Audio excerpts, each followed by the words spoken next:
Hi hello ಎಲ್ಲರಿಗೂ ನಮಸ್ಕಾರ. Welcome back to my ರಾಧಾರಿಷು ವ್ಲಾಗ್ ಚಾನಲ್. ಎಲ್ಲರೂ ಹೇಗಿದ್ದೀರಾ? ಇವತ್ತು ಗುರುವಾರ. ನಾನು ಇವತ್ತು ಬೆಳಿಗ್ಗೆ ಎದ್ದ ತಕ್ಷಣನೇ ಕಿಚನ್ಗೆ ಬಂದು ಸೋರೆಕಾಯಿ ಜ್ಯೂಸ್ ಮಾಡ್ಕೊಡೋಣ ಅಂತ ಮಾಡ್ತಾಯಿದ್ದೀನಿ.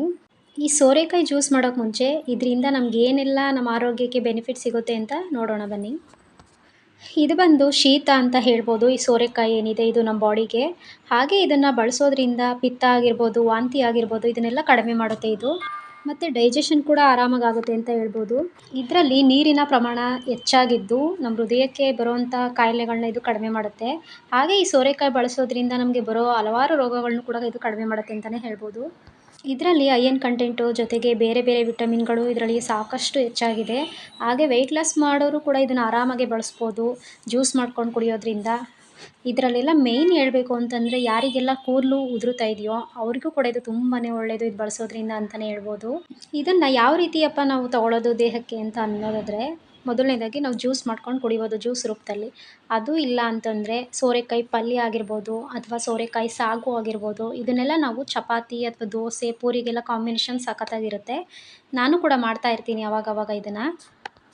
ವಾರದಲ್ಲಿ 1-2 ಸಲನಾದರೂ ಈ ರೀತಿ ನಾವು ಜ್ಯೂಸ್ ಮಾಡ್ಕೊಂಡು ಕುಡಿಯೋದ್ರಿಂದ ದೇಹಕ್ಕೆ ತುಂಬಾ ಉಪಯೋಗ ಅಂತಲೇ ಹೇಳ್ಬೋದು. ಅದರಲ್ಲೂ ಡಯಾಬಿಟೀಸ್ ಇರೋರ್ಗು ಇದು ಒಳ್ಳೆಯದು. ನಾನು ಕೂಡ ವಾರದಲ್ಲಿ 1-2 ಸಲನಾದರೂ ಈ ಸೋರೆಕಾಯಿಂದ ಜ್ಯೂಸ್ ಆಗಲಿ ಅಥವಾ ಸಾಗು ಆಗಲಿ ಮಾಡಿರ್ತೀನಿ. ಬೆಳಿಗ್ಗೆ ಎದ್ದ ತಕ್ಷಣ ನಮಗೆ ಕಾಫಿ ಕುಡಿಬೇಕು ಅಂತ ಅನಿಸುತ್ತೆ. ಸೊ ನಾವು ಕಾಫಿ ಕುಡಿಯೋದನ್ನು ಅವಾಯ್ಡ್ ಮಾಡಿ ಈ ರೀತಿ ಒಳ್ಳೊಳ್ಳೆ ಜ್ಯೂಸ್ಗಳನ್ನ ಕುಡಿಯೋದ್ರಿಂದ ಆರೋಗ್ಯಕ್ಕೆ ತುಂಬಾ ಹೆಲ್ಪ್ ಆಗುತ್ತೆ. ಕಾಯಿಲೆ ಬೀಳೋದು ಆದಷ್ಟು ಕಡಿಮೆ ಆಗುತ್ತೆ ಅಂತಲೇ ಹೇಳ್ಬೋದು. ಈ ಜ್ಯೂಸ್ನ ನಾನು ಹೇಗೆ ಮಾಡ್ತೀನಿ ಅಂತ ನೋಡೋಣ ಬನ್ನಿ. ಮೊದಲನೇದಾಗಿ ಒಂದು ಸೋರೆಕಾಯಿಲಿ ನಾನು ಕಾಲು ಭಾಗದಷ್ಟೇ ನಾನು ತೊಗೊಂಡಿದ್ದೀನಿ, ಏಕೆಂದರೆ ಇಷ್ಟು ನಮಗೆ ಸಾಕಾಗುತ್ತೆ.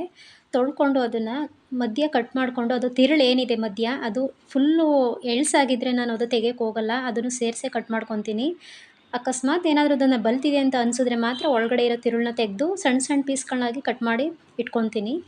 ಇದ್ರ ಜೊತೆಗೆ 1 ಇಂಚು ಶುಂಠಿ ಕೂಡ ಸಣ್ಣ ಪೀಸಾಗಿ ಕಟ್ ಮಾಡಿ ಇಟ್ಕೊಂಡಿದ್ದೀನಿ. ಇದಕ್ಕೊಂದು 2-3 ಎಲೆಯಷ್ಟು ಪುದೀನ ಸೊಪ್ಪು ಕೂಡ ನಾನು ಇದರೊಳಗಡೆ ಸೇರಿಸ್ಕೊತೀನಿ.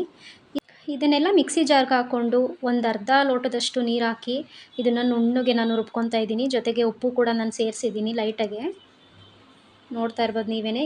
ಈ ರೀತಿ ನುಣ್ಣಗೆ ರುಬ್ಕೊಂಡ್ಮೇಲೆ ನಾವು ಟೀ ಸೋಸ್ತೀವಲ್ಲ ಜಾಲ್ರಿ, ಅದನ್ನು ಇಟ್ಕೊಂಡು ಈ ರೀತಿ ಸ್ವಲ್ಪನೇ ಹಾಕ್ಕೊಂಡು ಅದನ್ನು ನಾವು ಸೋಸ್ಕೊಳ್ಬೇಕಾಗುತ್ತೆ. ಡೈರೆಕ್ಟ್ ಹಂಗೆ ಕುಡಿಯೋಕ್ಕಂತೂ ಆಗಲ್ಲ. ಇದನ್ನು ರುಬ್ಬಿದ ತಕ್ಷಣ ಈ ರೀತಿ ಸೋಸ್ಕೊಂಡೇ ಕುಡಿಬೇಕು ನಾವು. ಅದನ್ನು ಚೆನ್ನಾಗಿ ಆ ರೀತಿ ಪ್ರೆಸ್ ಮಾಡೋದ್ರಿಂದ ಆ ಸೋರೆಕಾಯಲ್ಲಿ ಏನು ನೀರಿನ ಅಂಶ ಇರುತ್ತೆ ಅದೆಲ್ಲ ಲೋಟದೊಳಗಡೆ ಬೀಳುತ್ತೆ. ಅದಕ್ಕೋಸ್ಕರ ಇದು ಬಂದು ಸ್ವಲ್ಪ ಕಹಿ ಅಂತ ಹೇಳ್ಬೋದು. ಅಂದರೆ ಪೂರಾ ಏನು ಕಹಿ ಇರಲ್ಲ, ಕುಡಿಬೋದು ಆರಾಮ್ಸೆ, ಸ್ವಲ್ಪ ಮಟ್ಟಕ್ಕೆ ಕಹಿ ಇರುತ್ತೆ ಇದು. ನೋಡ್ತಾ ಇರ್ಬೋದು ನೀವೇ, ಸೋರೆಕಾಯಿ ಜ್ಯೂಸು ರೆಡಿಯಾಗಿದೆ. ಬೆಳಿಗ್ಗೆ ಟೈಮು ಕಾಫಿ ಟೀನೆಲ್ಲ ಆದಷ್ಟು ನಾವು ಅವಾಯ್ಡ್ ಮಾಡಿ ಈ ರೀತಿ ಒಳ್ಳೊಳ್ಳೆ ಪ್ರೋಟೀನ್ ಇರುವಂತಹ ಡಿಟಾಕ್ಸ್ ಡ್ರಿಂಕ್ಗಳನ್ನ ನಾವು ಮಾಡ್ಕೊಂಡು ಕುಡಿಯೋದ್ರಿಂದ ದೇಹಕ್ಕೆ ತುಂಬಾ ಉಪಯೋಗ ಅಂತಲೇ ಹೇಳ್ಬೋದು.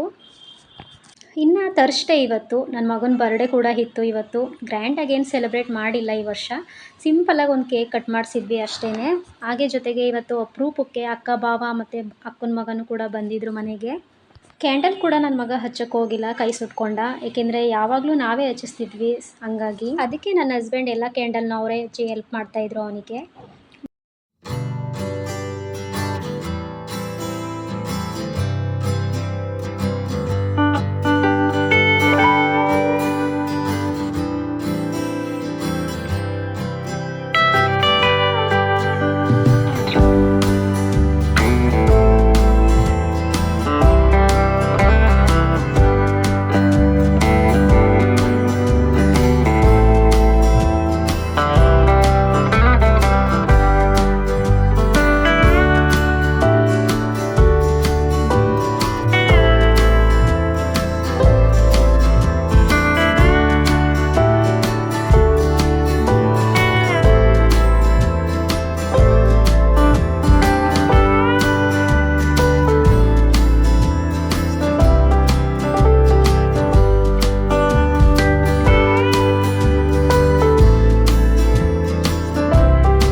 ಸಿಂಪಲ್ಲಾಗಿ ಕೇಕ್ ಕಟಿಂಗ್ ಮಾಡಿಸಿದ್ದಾಯಿತು. ಹಾಗೆ ಅಕ್ಕ ಬಾವ ಕೂಡ ಟೈಮ್ ಆಗ್ತಿದೆ ಅಂತ ಅವರು ಕೂಡ ಹೊರಟರು ಮನೆಗೆ.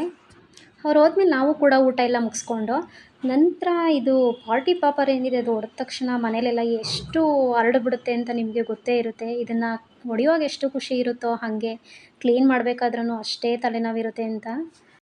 ಇದನ್ನೆಲ್ಲ ಬಿಟ್ಟು ಮಲ್ಕೊಬಿಟ್ರೆ ಹೋಗಿ ಬೆಳಗ್ಗೆ ಎದ್ದ ತಕ್ಷಣ ಬಂದರೆ ನೋಡಿದ ತಕ್ಷಣ ಬೇಜಾರಾಗ್ಬಿಡುತ್ತೆ. ಸೊ ನಾನು ಎಷ್ಟೊತ್ತಾದರೂ ಸರಿ ಅಂತ ಎಲ್ಲ ಕ್ಲೀನ್ ಮಾಡೇ ಮಲ್ಕೊಂಡು ನಾವು ಮಲ್ಕೊಳ್ಳೋಷ್ಟರಲ್ಲಿ ಸುಮಾರು ಒಂದು 11 ಗಂಟೆ ಮೇಲೆ ಆಗಿಬಿಟ್ಟಿತ್ತು ಅಂತ ಹೇಳ್ಬೋದು.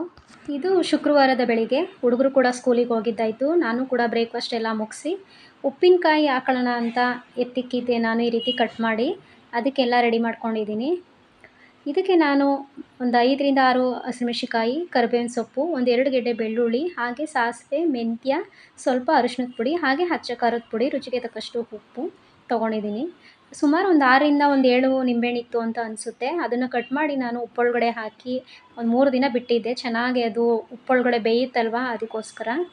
ಅದನ್ನು ಮಾಡ್ಕೊಳ್ಳಿಕ್ಕೆ ಸ್ಟವ್ ಆನ್ ಮಾಡಿಕೊಂಡು ಒಂದು 2 ಸ್ಪೂನ್ ಆಗುವಷ್ಟು ಸಾಸಿವೆ ಹಾಕ್ಕೊಂಡಿದ್ದೀನಿ. ಇದನ್ನು ನಾನು ಹುರಿತಾ ಇದ್ದೀನಿ. ಇದನ್ನು ಸೀದೋಗೋ ಥರ ಹುರಿಬಾರ್ದು, ಸ್ವಲ್ಪ ಮಟ್ಟಿಗೆ ಇದನ್ನು ಹುರ್ಕೊಂಡ್ರೆ ಸಾಕಾಗುತ್ತೆ. ಇದನ್ನು ಆಮೇಲೆ ನಾನು ಪೌಡ್ರ್ ಮಾಡ್ಕೊಳ್ಬೇಕಲ್ವ ಅದಕ್ಕೆ.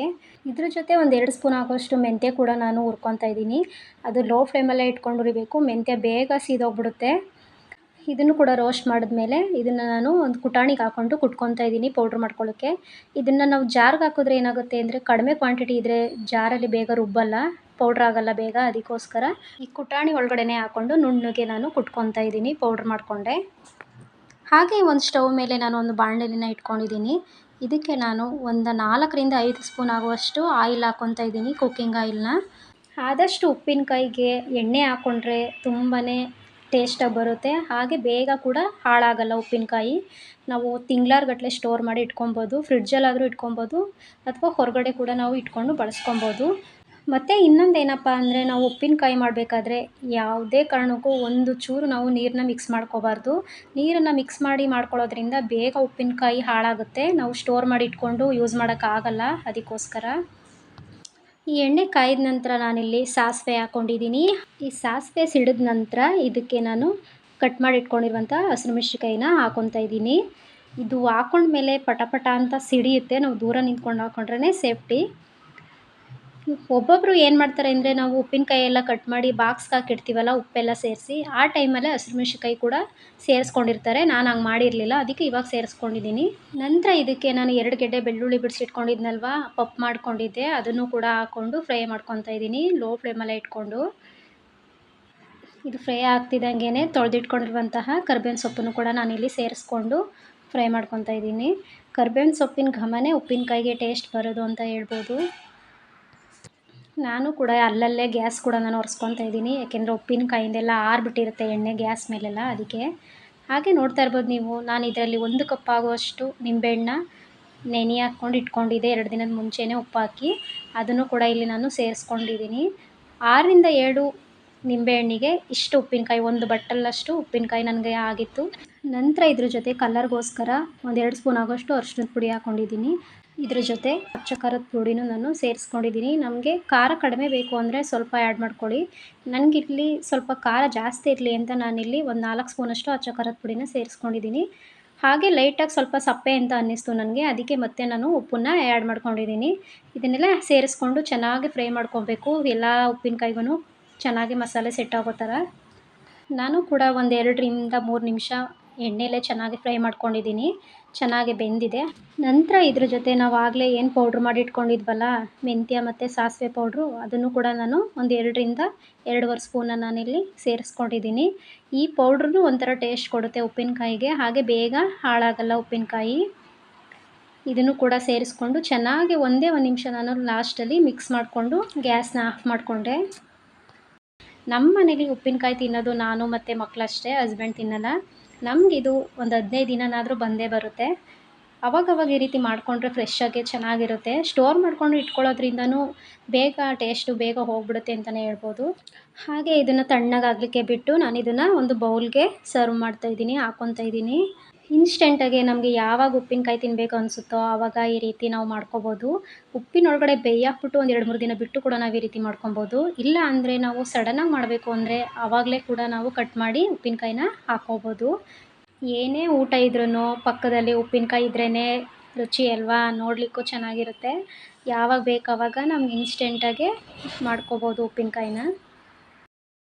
ಇದಾಗಿತ್ತು ಇವತ್ತಿನ ದಿನ. ಈ ವಿಡಿಯೋ ಯಾರಿಗಾದರೂ ಯೂಸ್ಫುಲ್ ಅನಿಸಿದ್ರೆ, ಯಾರಿಗಾದರೂ ಇಷ್ಟ ಆದರೆ ಪ್ಲೀಸ್ ಒಂದು ಲೈಕ್ ಮಾಡಿ, ಹಾಗೂ ನಿಮ್ಮ ಫ್ಯಾಮಿಲಿ ಫ್ರೆಂಡ್ಸ್ಗೂ ಶೇರ್ ಮಾಡಿ ಅಂತ ಹೇಳ್ತಾ, ಇನ್ನು ಯಾರೆಲ್ಲ ನನ್ನ ಚಾನಲ್ನ ಸಬ್ಸ್ಕ್ರೈಬ್ ಮಾಡದೆ ವಿಡಿಯೋ ನೋಡ್ತಿದ್ದೀರೋ ಪ್ಲೀಸ್ ಹೋಗಿ ಸಬ್ಸ್ಕ್ರೈಬ್ ಮಾಡಿ, ಹಾಗೂ ಪಕ್ಕದಲ್ಲಿ ಕಾಣೋ ಬೆಲ್ ಬಟನ್ನ ಪ್ರೆಸ್ ಮಾಡಿ. ಹಾಗೆ ಮಾಡೋದ್ರಿಂದ ನಾನು ಮುಂದೆ ಯಾವುದೇ ಹೊಸ ವಿಡಿಯೋ ಅಪ್ಲೋಡ್ ಮಾಡಿದರೂ ಸಹ ಫಸ್ಟ್ ನೋಟಿಫಿಕೇಷನ್ ನಿಮಗೆ ಬರುತ್ತೆ. ಸೊ ಮುಂದಿನ ವಿಡಿಯೋದಲ್ಲಿ ಸಿಗ್ತೀನಿ. ಅಲ್ಲಿವರೆಗೂ ನಮಸ್ಕಾರ.